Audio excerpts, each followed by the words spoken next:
नमस्कार। 4 PM पर आप सभी का स्वागत है। मैं हूं आपके साथ अब्दुल करीम। दोस्तों, बीते दिनों दिल्ली में जब उत्तर प्रदेश के मुख्यमंत्री योगी आदित्यनाथ और अमित शाह की मुलाकात हुई, उसको लेकर लगातार कई सियासी मायने निकाले जाने लगे। तरह-तरह की खबरें आती रहीं और जितने मुँह उतनी बातें कही जा रही हैं उस मुलाकात को लेकर। जी हाँ, कि भाई लंबे समय के बाद अमित शाह और योगी आदित्यनाथ की मुलाकात क्यों हुई? लास्ट टाइम पर जनवरी में ये मुलाकात हुई थी, उसके बाद अब जाकर ये मुलाकात हुई और बीच में कई बार योगी आदित्यनाथ दिल्ली गए। हालाँकि जेपी नड्डा से मुलाकात हुई, प्रधानमंत्री नरेंद्र मोदी से मुलाकात हुई, लेकिन अमित शाह से उनकी बैठक या मुलाकात नहीं होती थी। ये जो मुलाकात है, इस वजह से इसके सियासी मायने निकाले जाने लगे हैं, क्योंकि एक खबर ये आई सूत्रों के हवाले से कई रिपोर्ट्स के मुताबिक कि बीजेपी कई राज्यों के मुख्यमंत्रियों को बदल सकती है। उस बीच ये मुलाकात हुई है, इस वजह से चर्चा ज्यादा है। लेकिन जो खबर निकल कर सामने आई दोस्तों कि 15 जून को जो लखनऊ में एक कार्यक्रम होने जा रहा है, जो सिपाही चयनित जो अभ्यर्थी हैं उनको नियुक्ति पत्र देना है। जी हाँ, उस नियुक्ति पत्र के इन्विटेशन के लिए योगी जी दिल्ली पहुंचे थे अमित शाह के पास। ये भी अपने आप में एक बड़ी बात हो जाती है कि नियुक्ति पत्र बांटने का इन्विटेशन देने के लिए आपको लखनऊ से दिल्ली जाना पड़ रहा है।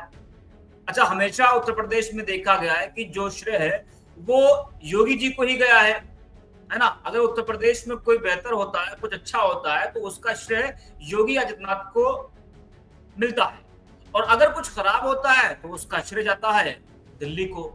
इस वजह से कई बार ये भी कहा गया कि लखनऊ और दिल्ली के बीच में कुछ भी ठीक नहीं चल रहा है।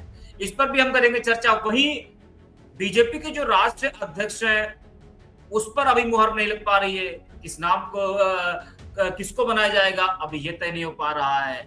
और यूपी प्रदेश अध्यक्ष कौन होगा, ये भी अभी बीजेपी तय नहीं कर पा रही है ना? बीजेपी इसमें उलझी हुई है कि आखिरकार किसको राष्ट्रीय अध्यक्ष बनाया जाए। जेपी नड्डा जी को दोबारा लाया जाए क्योंकि वो चाहते हैं नरेंद्र मोदी जी के, वो चाहते हैं आरएसएस के। और यूपी प्रदेश अध्यक्ष को भी लेकर पेच फंसा हुआ है कि आखिरकार किसको बनाया जाए, किस जाति को प्रदेश अध्यक्ष बनाया जाए जो उत्तर प्रदेश बीजेपी को मजबूत कर सके। क्योंकि आपने देखा ना कि 2024 के लोकसभा चुनाव में जो बीजेपी का यूपी में हाल हुआ, दलित वोट बैंक जो है, जो दलित वोट है वो बीजेपी से दूर हुआ। तो कयास ये लगाए जा रहे हैं, खबर यह है कि बीजेपी किसी दलित चेहरे को प्रदेश अध्यक्ष बना सकती है। लेकिन तमाम तरह की जो बातें हैं वो कही जा रही है। इस पर हम करेंगे चर्चा। वरिष्ठ पत्रकार केपी मलिक जी हमारे साथ जुड़ चुके हैं। सर, आपका स्वागत है 4 PM पर। जी नमस्कार, धन्यवाद। सर, 2 मुद्दों पर आज हम बात करेंगे। एक तो बीजेपी राष्ट्रीय अध्यक्ष, वो भी तो तय नहीं हो पा रहा। दूसरा, यूपी का जो प्रदेश अध्यक्ष है वो भी अभी तय नहीं हो पा रहा है। और अभी बीते दिनों जिस तरीके से योगी आदित्यनाथ और अमित शाह की मुलाकात हुई, उसको लेकर भी हम बात करेंगे। इस मुलाकात को सर आप किस तरह से देख रहे हैं कि एक नियुक्ति पत्र देने के लिए योगी जी को लखनऊ से दिल्ली जाना पड़ रहा है? तो इस मुलाकात को आप किस तरह से देख रहे हैं? क्या यही वजह है कि नियुक्ति पत्र देने के लिए, उनको इनवाइट करने के लिए योगी जी वहां पर गए थे, या और भी कई वजह हो सकती है? हालांकि कहा तो ये भी गया कि पंचायत चुनाव को लेकर और आने वाले 27 में जो विधानसभा चुनाव होने हैं उसको लेकर चर्चा हुई, इस वजह से योगी जी लखनऊ से दिल्ली गए। धन्यवाद आपका। लेकिन उत्तर प्रदेश में जो लोकसभा के इलेक्शन हुए हैं 2024 में, उसमें कोई तालमेल दिल्ली और लखनऊ में नहीं था। यानी योगी में और अमित शाह कोई तालमेल नहीं था। और पंचायत के चुनाव में डिस्कस करने गए हैं योगी जी अमित शाह से, तो ये बड़ी बचकानी बात लगती है। देखिए, बात ये है कि 60,000 लोगों की भर्ती प्रदेश सरकार में हुई है, उसका श्रेय अकेले योगी जी ले लें, ये कैसे हो सकता है? अभी तक के इतिहास में इतनी बड़ी भर्ती हुई नहीं है। दूसरा यह है कि इसी भर्ती की जब परीक्षा हुई थी 2024 से पहले, वो रद्द हो गई थी। उसमें घोटाले, घपले, नकल के आरोप लगे थे। तो भारतीय जनता पार्टी के शीर्ष नेतृत्व का मानना है कि उससे बड़ा नुकसान हुआ था 2024 के इलेक्शन में। तो ऐसे में दोनों सहज कैसे रह सकते हैं? एक बात तो ये है। दूसरी बात यहाँ ध्यान देने की ये है कि जिसको हम दुनिया का सबसे बड़ा आयोजन बता रहे थे, भव्य कुंभ, दिव्य कुंभ बता रहे थे, और योगी जी उसका श्रेय ले रहे थे, अब आपको याद होगा कि अंत तक योगी सरकार, उसके नौकरशाह या कोई भी ये जिम्मेदारी लेने को तैयार नहीं था कि कुंभ की भगदड़ में कुछ लोग मरे हैं। करीब 3 दर्जन लोग मरे हैं, और जब तक उस बात की पुष्टि नहीं हुई, जब तक प्रधानमंत्री ने खुद ट्वीट नहीं कर दिया, मतलब खबर तो इलाहाबाद से लखनऊ तक नहीं पहुंच पा रही है, लेकिन वो दिल्ली तक पहुंच जा रही है और प्रधानमंत्री ट्वीट करते हैं, तब जो है नींद से जागती है कुंभकर्णी यूपी सरकार। तो ये तमाम जो चीजें हैं ये जताती हैं कि दिल्ली और लखनऊ में अभी भी कोई ऐसी बात नहीं हुई है कि माना जाए कि तल्खी खत्म हो गई है। तल्खी बहुत तनावपूर्ण बनी हुई है, और मेरा मानना ये है कि सिपाहियों की भर्ती और इस तरह के आयोजन में किसी दूसरे प्रदेश में या अमित शाह का आना एक बहाना है, इशारा कुछ और है, संकेत कुछ और है, आके वो कुछ और करेंगे। हमें लगता है कि उत्तर प्रदेश बड़े बदलाव की तरफ जा रहा है, और उसमें खाली सियासी दल के लोग ही नहीं, शाह भी बदले जाएंगे। इस प्रकार की चर्चाएं दिल्ली में है, और हमारे सूत्र खबर दे रहे हैं कि उत्तर प्रदेश में एक बड़ा बदलाव आपको बहुत जल्द देखने को मिलेगा। जबकि हम देख रहे हैं कि चाहे वो प्रदेश का अध्यक्ष की बात हो, चाहे वो उत्तर प्रदेश में बदलाव की बात हो, चाहे वो 2027 के चुनाव की बात हो, बहुत सारी चीजों पे उठापटक भारतीय जनता पार्टी में चल रही है। जबकि तमाम दूसरे दल अपनी अपनी तैयारी कर रहे हैं, यहाँ तक कि जो छोटे अलाइज है भारतीय जनता पार्टी के, वो भी अपनी तैयारी कर रहे हैं। ऐसे में भारतीय जनता पार्टी का मौन रहना, ऐसे में भारतीय जनता पार्टी का कोई प्रोग्राम नहीं पता चलना, कोई अनाउंसमेंट नहीं होना, जताता है कि भारतीय जनता पार्टी के अंदर कुछ बहुत बड़ा होने वाला है। इसीलिए भारतीय जनता पार्टी चुप बैठी है। तमाम लोग बदले जाएंगे, कौन कहाँ जाएगा, किसको नई जिम्मेदारी मिलेगी, अब इसको तो यही है ना कि किसकी नियुक्ति होगी और किसकी मुक्ति होगी। तो देखना होगा कि मुक्त कौन हो रहा है और युक्त कौन हो रहा है, उसी के बाद शुरू होगा। अब मान लिया आज के जो अध्यक्ष हैं वो क्यों कोई ऐसा काम करें कि पता चला आज उन्होंने कुछ शुरुआत की, कल वो हट गए, तो इसीलिए सबको होल्ड पे रखा गया है। और अमित शाह अगर वहां जा रहे हैं तो ये एक संकेत है कि उत्तर प्रदेश में बड़ा बदलाव संभव है, जो बहुत जल्द होगा। जी, ये बड़ा बदलाव सर आप किस तरह से देख रहे हैं? आप प्रदेश अध्यक्ष तो बदला ही जाएगा, लेकिन जो खबर निकल कर सामने आई कि कई राज्यों के मुख्यमंत्री भी बीजेपी बदल सकती है, उस दरमियान ये मुलाकात हुई है, तो क्या लग रहा है कि प्रदेश अध्यक्ष के साथ साथ और भी कोई बड़ा बदलाव देखने को मिल सकता है? क्योंकि सूत्रों के हवाले से जो कई बार ये खबर आई कि इससे पहले जब योगी जी अमित शाह की मुलाकात हुई थी तो उनको ऑफर भी दिया गया था कि आप आइए और दिल्ली आप संभालिए। क्या कुछ वैसा बदलाव आप देख रहे हैं कि हो सकता है? और अभी अगर हम हाल की बात करें तो राज्यपाल आनंदीबेन पटेल और मनोज सिन्हा की भी मुलाकात हुई, और खबर तो ये भी निकल कर आई कई रिपोर्ट्स के मुताबिक सूत्रों के हवाले से कि मनोज सिन्हा जो है वहां खुश नहीं है, वो भी उत्तर प्रदेश आना चाहते हैं। कैसा बदलाव आप देख रहे हैं? देखिए मनोज सिन्हा खुश है कि नहीं है, और मनोज सिन्हा क्या चाहते हैं ये जरूरी नहीं है, और उनके चाहने ना चाहने से कुछ नहीं हो रहा है। वो तो मुख्यमंत्री बनना चाहते थे, 2017 में नहीं बन पाए।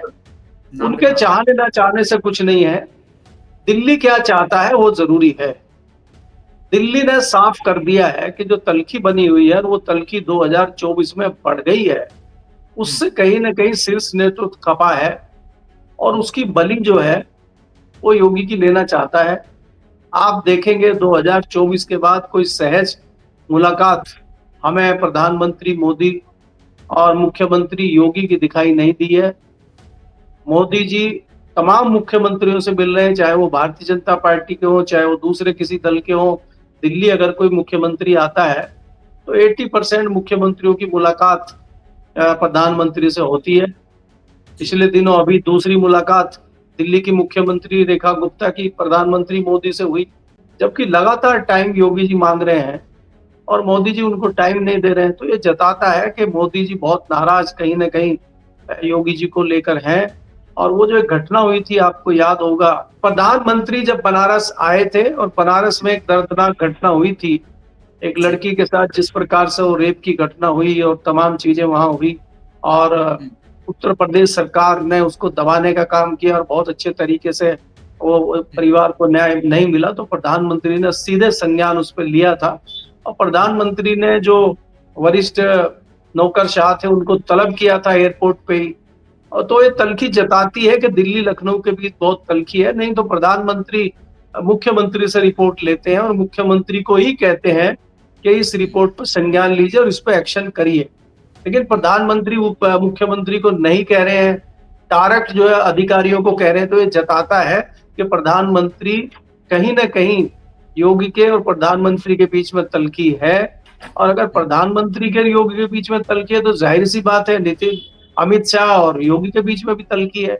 तो ये खाली दिखाने के लिए एक मुलाकात की गई है, क्योंकि 15 तारीख को अमित शाह को लखनऊ आना है।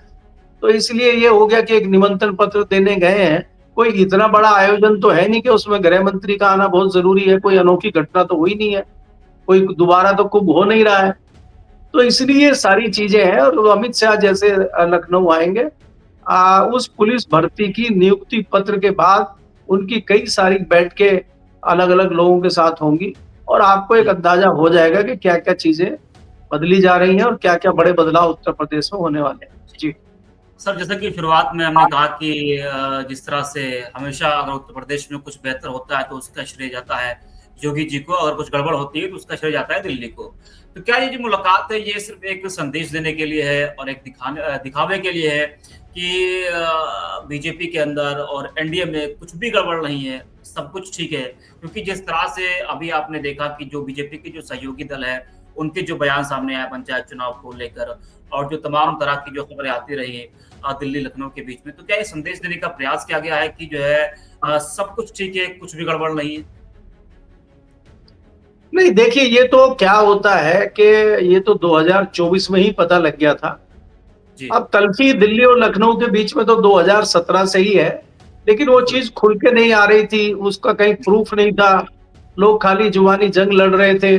लेकिन वो 2024 में विपक्ष ने जो मामला फैलाया और विपक्ष के बताने से कि भाई तल्खी बढ़ी हुई है, और वो प्रूफ हो गया 2024 के चुनाव में।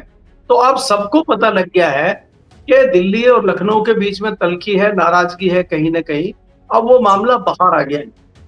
और कोई भी संगठन हो, अगर उसके अंदर या कोई भी परिवार हो, संगठन हो, कोई भी संस्था हो, अगर उसके अंदर की लड़ाई है तो आपस में निपटाया जाए, उसको सड़क पे क्यों लाना। तो अब ये लड़ाई ऐसी हो चुकी है जो संगठन से बाहर आ चुकी है, घर से बाहर आ चुकी है। अब इसका पटापेक्ष करना बहुत जरूरी है और दिल्ली ने निर्णय लिया है कि इसका पटापेक्ष की जाए। तो हमें लगता है कि इसमें कुछ लोगों की कुर्बानी होगी और कुछ लोगों की जो है क्या बोलते हैं उसको, इसी में बढ़िया दावत हो जाएगी। तो कुछ यानी कि कुछ हट जाएंगे, कुछ बन जाएंगे। तो बात वही है, कुछ की नियुक्ति हो जाएगी और कुछ की मुक्ति हो जाएगी। तो किसको मुक्ति मिलेगी और किसको हाँ। नियुक्ति होगी, इसके लिए थोड़ा इंतजार करना पड़ेगा। और ये सर जो राष्ट्रीय अध्यक्ष का और जो प्रदेश अध्यक्ष का जो पेच फंसा हुआ है, 24 में कार्यकाल खत्म होता है भूपेंद्र चौधरी जी का, नड्डा जी का भी खत्म है, देरी क्यों? क्या आपको लगता है कि फिर से एक बार नड्डा जी रिपीट होंगे? या फिर अगर हम बात करें यूपी की, तो जिस तरह से जो है बीजेपी को दलित वोट का एक बड़ा नुकसान देखने को मिला, तो क्या लग रहा है कि भूपेंद्र चौधरी की जगह किसी दलित चेहरे को बीजेपी जो है प्रदेश अध्यक्ष यहाँ पर बना सकती है ताकि भरपाई उसकी हो सके? देखिए, अगर आप भारतीय जनता पार्टी में उत्तर प्रदेश को देखते हैं तो उत्तर प्रदेश में खाली दलित ही नाराज नहीं है, हाँ। काफी मात्रा में ब्राह्मण भी भारतीय जनता पार्टी से नाराज बताए जाते हैं और अदर कास्ट भी हैं, लेकिन पूरी तरह सब नाराज नहीं है। हाँ। भारतीय जनता पार्टी के साथ तो आज जो दावा हो रहा है उसमें तो सिर्फ ठाकुर है, बाकी तो दूसरी सभी जातियों में कहीं ना कहीं कोई नाराजगी है। तो जरूरी नहीं है कि पिछड़े कोई बनाया जाए, क्योंकि पिछड़े के लिए भारतीय जनता पार्टी एक अलग दांव खेल सकती है। वो जो थर्ड फ्रंट बनाने की कोशिश कर रही है कि चंद्रशेखर और स्वामी प्रसाद मौर्य और ओवैसी और आजम खान जैसे लोगों से और बाकी लोगों से भी बात करके एक इस तरह का मोर्चा बनाया जाए जो विपक्ष को रोकने का काम करे और जो भाजपा का विरोधी वोट है उसमें बंटवारा करने का काम करे। भाजपा उसकी तैयारी कर रही है और जाहिर सी बात है कि दलितों की जो नेता है उत्तर प्रदेश में सबसे बड़ी नेता है मायावती, वो आज दोराहे पर खड़ी हुई है, उनको कुछ समझ में आ नहीं रहा है। तो इससे जाहिर सी बात है कि दलितों के वोटों में बंटवारा होगा कुछ वोट ऐसा मायावती के पास भी जाएगा, ऐसा नहीं है कि मायावती 0 पे आउट हो जाएंगी, तो मायावती को भी वोट जाएगा और चंद्रशेखर को भी बड़ी तादाद में वोट जाएगा। तो ये जो मकसद है भारतीय जनता पार्टी का, कि दलित वोट अगर हमें नहीं मिल रहा है, तो जो हमें नहीं मिल रहा है उसमें बंटवारा हो जाए तो हमें फायदा हो जाएगा। उस रणनीति पे काम भारतीय जनता पार्टी ज्यादा करेगी, ना कि खाली अध्यक्ष बना के बैठ जाए। भारतीय जनता पार्टी का अगर कोई अध्यक्ष आप दलित बना देते हैं, तो दलितों में एक बहुत बड़ा मैसेज चला जाएगा और दलित जी, वापस भारतीय जनता पार्टी में आ जाएगा। मैं इससे इत्तेफाक नहीं रखता, क्योंकि दलितों में तलखी बहुत ज्यादा आ गई है। जिस प्रकार से अमित शाह ने बयान संसद में दिया था भीमराव अंबेडकर को लेके, और दूसरा जिस प्रकार से संविधान का मुद्दा विपक्ष ने बनाया था, उसको अभी दलित भूले नहीं है। तो इतनी आसानी से वो भारतीय जनता पार्टी के साथ नहीं आएंगे। तो भारतीय जनता पार्टी फॉर्मूले 2 के तहत ये परीक्षण कर सकती है, जिस पर मैंने पीछे चर्चा की है। जी। ठीक सर, आपका धन्यवाद जुड़ने के लिए हमारे साथ। तो वरिष्ठ पत्रकार के मलिक सर हमारे साथ अभी जुड़े हुए थे। तो इस वक्त पेच फंसा हुआ है राष्ट्रीय अध्यक्ष को लेकर और यूपी प्रदेश अध्यक्ष को लेकर कि आखिरकार बीजेपी का राष्ट्रीय अध्यक्ष कौन होगा और यूपी प्रदेश अध्यक्ष बीजेपी का कौन होगा। इस बात की चर्चा इस वक्त जोरों से, वहीं 15 जून को लखनऊ में जो एक बड़ा कार्यक्रम बीजेपी का होने जा रहा है, उसमें 60,000 जो अभ्यर्थी उनको नियुक्ति पत्र अमित शाह और योगी आदित्यनाथ के हाथों दिया जाएगा। उस मुलाकात को लेकर भी हालांकि कई सियासी मायने निकाले गए, लेकिन बीजेपी की तरफ से यही कहा गया और जो खबर आई उसमें यही कहा गया कि जो मकसद था वो था उनको इनवाइट करना, उनको इन्विटेशन देना 15 जून के लिए।